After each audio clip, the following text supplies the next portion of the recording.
Hello Amazon.com, it's me Beau coming to you today with the world's best shower head extender. I actually say this because I'm going to be comparing this one right here, which is far better than the previous one that I purchased on Amazon.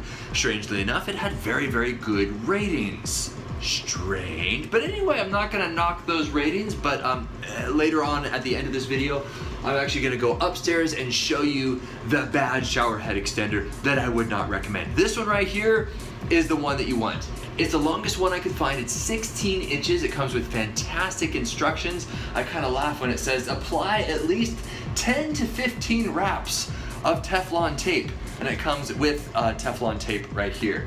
And it says, this much tape may seem excessive, but it will play an important role in the proper positioning of the extension pipe later on. And then later on, they do actually explain why you wrap that much around here. Now, one thing that they don't actually mention in the instructions, and I hope that you will glean this wonderful bit of information from the video, is before you actually put this shower head extension onto the pipe coming out of the wall, you're going to want to attach this shower head to the extension pipe first.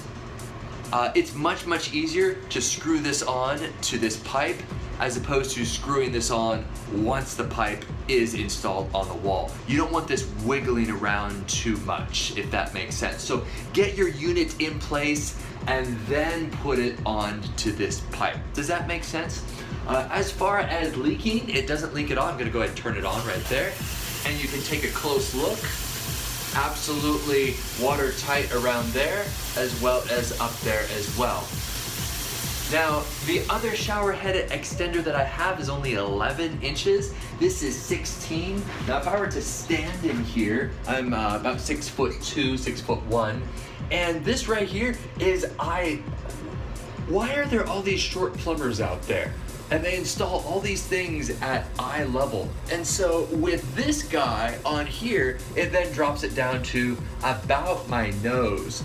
So when I'm trying to wash my hair, I'm like craning my neck to try to get it under there, which is no big deal, but when you do that every single day, if you're one of those people who showers every day, then it really gets annoying.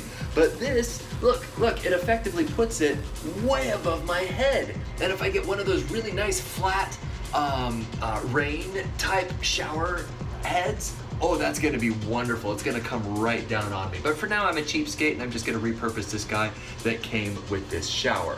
So I'm gonna put the link to this one, the 16-inch one, in the description below.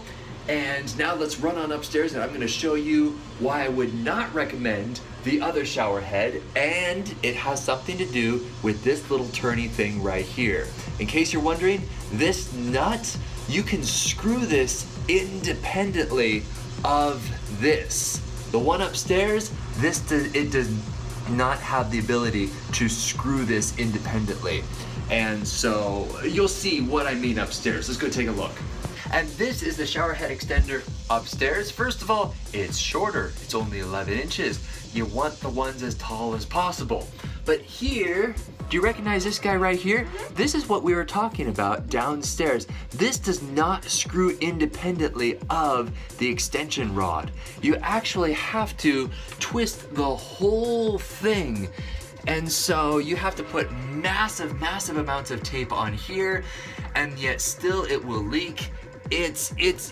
Trust me, 1 out of 5 stars for this guy. I'm gonna put it in the description below. I'm going to return this because it's not quite right up and down. It's not at the 12 o'clock position.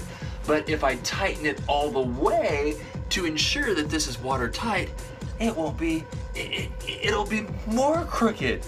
Horrible design. So get a shower head extender where this can actually turn independently.